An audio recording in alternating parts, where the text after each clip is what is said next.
Friends, class 11th के सभी बच्चे अपनी सामान्य हिंदी की बुक निकालिए। प्यारे बच्चों, इसमें आपका चल रहा था काव्य खंड और काव्य खंड में सूरदास के पद, जिसमें कि आपके 9 पद हो चुके थे। 10वां पद देखिए। निसी दिन बरसत नैन हमारे, सदा रहती वर्षा ऋतु हम पर। जब ते श्याम सिधारे, द्रंग अंजन न रहत निस बासर। कर कपोल भये कारे, कंचुकी पट सूखत नहीं कबहूँ। उर बिच बहत पनारे, आंसू सलिल सबे भई काया। पलने जात रिस टारे, सूरदास प्रभु यह परेखु गोकुल काहे बिसारे। इसमें देखिए आगे प्रस्तुत पद में सूरदास जी ने श्री कृष्ण के मथुरा चले जाने के पश्चात गोपिकाओं की विरह दशा का वर्णन किया है। श्री कृष्ण के वियोग में गोपिकाओं की आंखों में रात दिन बरसात लगी रहती है। वे कहती हैं कि निस दिन बरसात नैन हमारे, कि श्री कृष्ण के न रहने के कारण हमारी आंखें जो वो दिन रात वर्षा करती रहती हैं, दिन रात वर्षा करती हैं। जब से वे मथुरा चले गए, जब से श्री कृष्ण जो वे मथुरा चले गए हैं, तब से निरंतर हम लोगों के लिए वर्षा ऋतु छाई रहती है। मतलब हम दिन रात रोते रहते हैं। सदा रहती वर्षा ऋतु हम पर जब ते श्याम सिधारे, जब से श्री कृष्ण जी मथुरा चले गए हैं, तब से हम लोगों के लिए सदा वर्षा ऋतु छाई रहती है। अर्थात हम लोग बराबर रोते रहते हैं, रोती रहती हैं।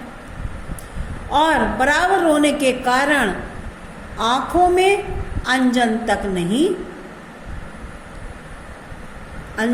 नहीं रहने पाते, वे धुल जाया करते हैं। यानी जो काजल है, हम इतना रोते हैं कि द्रग अंजन न रहत निसी बासर, कि श्री कृष्ण के विरह में रोने के कारण हमारी आंखों में काजल तक नहीं रहता, वो भी धुल जाया करता है। जिससे हाथ और कपोल काले हो गए हैं। हम आंखें मलती हैं और इससे हमारे हाथ और कपोल गाल काले हो गए हैं। आंसुओं की धारा से अंगिया का कपड़ा भी सूखने नहीं पाता। कंचु की पट सूखत नहीं कभव, उर बिच बहत पनारे। यानी कि बराबर रोने के कारण आंसू की धारा से अंगिया का कपड़ा भी सूखने नहीं पाता। परनाले की भांति हृदय के बीच आंसू की धारा बहा करती है। ऐसा प्रतीत हो रहा है कि सारा शरीर ही पिघल कर आंसू बन गया है और आंसुओं का रिसना एक क्षण के लिए भी टाला नहीं जा सकता। हम लोगों को बराबर इसी बात की दुश्चिंता लगी रहती है कि भगवान श्री कृष्ण ने गोकुल क्यों भुला दिया। यदि वे हम गोपिकाओं को भूल गए होते तो कोई बात न थी, किंतु गोकुल को भुला देना हम लोगों के लिए चिंता का विषय बन गया है। एक बार फिर से देखिए। श्री कृष्ण के न रहने के कारण हमारी आंखें रात दिन वर्षा करती हैं। जब से वे मथुरा गए हैं, तब से निरंतर हम लोगों के लिए वर्षा ऋतु छाई रहती है। अर्थात हम लोग बराबर रोती रहती हैं और रोने के कारण हमारी आंखों में अंजन तक नहीं रहता, वो भी धुल जाया करता है। जिससे हाथ और कपोल काले हो गए हैं। आंसू की धारा से अंगिया का कपड़ा भी सूखने नहीं पाता। परनाले की भांति हृदय के बीच आंसू की धारा बहा करती है। ऐसा प्रतीत हो रहा है कि हमारा शरीर भी पिघलकर आंसू बन गया है और आंसुओं का रिसना एक क्षण के लिए भी टाला नहीं जा सकता। हम लोगों को बराबर इसी बात की चिंता लगी रहती है कि भगवान श्री कृष्ण ने गोकुल क्यों भुला दिया। यदि वे हम गोपियों को भूल गए होते तो कोई बात न थी, किंतु गोकुल को भुला देना हम लोगों के लिए चिंता का विषय बन गया है। आगे देखिए, उधो भली भई ब्रज आए, विधि कुलाल कीने काचे घट, ते तुम आनी पकाए।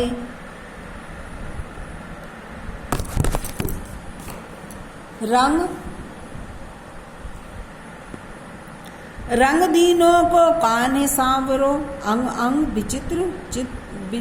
अंग चित्र बनाए, पाते गरेन नैन नेहते अवधि अटा पर छाए। प्रस्तुत पद में उद्धव के योग के उपदेश से क्षुब्ध हो ब्रज की गोपिकाएं उपालांब के स्वर में व्यंग करती हुई उनसे कह रही हैं कि हे उद्धव जी, आपने अच्छा किया कि ब्रज में आकर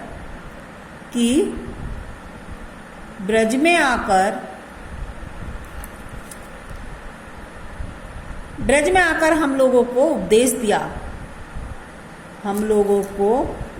दिया। ब्रह्मा रूपी कुम्हार ने कांचे घट, कुम्हार ने गोपिकाओं को कच्चे घड़े के रूप में तैयार किया था, जिसे आकर आपने पका दिया। अर्थात कहने का मतलब यह है कि हम लोगों में अब तक कृष्ण के प्रति जो कच्चापन था उसे आपने परिपक्व कर दिया, उसे पक्का कर दिया। हम लोगों के अंग अंग पर सांवले श्री कृष्ण के चित्र दिए गए हैं। ये हम लोगों के शरीर रूपी घड़े भगवान श्री कृष्ण के आगमन की प्रतीक्षा रूपी अवधि की अट्टालिका पर रखे गए थे। इसी कारण इसने आंसुओं के गिरने से, यानी स्नेह प्रेम के कारण जो आंसू बह रहे हैं उसके गिरने से वे गल नहीं पाए। अर्थात कहने का मतलब यह है कि भगवान श्री कृष्ण की प्रतीक्षा में ही गोपिकाएं जो है वो जीवित है, मर नहीं सकी। आपने ब्रज रूपी आवा में जोग रूपी ईंधन एकत्र कर स्मृति रूपी आग लाकर सुलगा दी, मतलब विरह की और आग लगा दी। साथ ही विरह के उच्छ्वासों से फूंक फूंक कर उसे प्रज्वलित कर दिया है। ब्रज करियावा, ब्रज में आकर फूक उसास विरह प्रजयनी संग ध्यान दरस सियराए, भरे सपूरन सकल प्रेम जल छूबन न काहू पाए। राजकाज ते गए सूर प्रभु नंद नंदन कर लाए। साथ ही विरह के उच्छ्वासों में से फूंक फूंक कर उसे प्रज्वलित कर दिया है। घटों के पक जाने के कारण, यानी घड़ों के पक जाने के बाद आपने ध्यान और साक्षात्कार का उपदेश देकर उसे शीतल कर दिया है। इसी प्रकार नंद नंदन श्री कृष्ण के हाथों लाए हुए ये कच्चे घड़े अब जो है वो विरह से परिपक्व होकर उनके प्रेम रूपी जल से परिपूर्ण हो गए हैं। हमारे श्री कृष्ण राज व्यवस्था संभालने के लिए मथुरा गए हुए हैं, अतः अब कोई अन्य व्यक्ति इन घड़ों का स्पर्श नहीं कर सकता। अर्थात वे ब्रज की गोपिकाएं श्री कृष्ण के प्रेम से परिपूर्ण हैं। अब कोई दूसरा व्यक्ति इन पर हाथ नहीं लगा सकता। आखिया हरि दर्शन की भूखी, कैसे रहती रूप रस साची, ये बतिया सुनी रूठी, अवधि गनत इकटक मग जोबत, हम इतनो नहीं सूखी।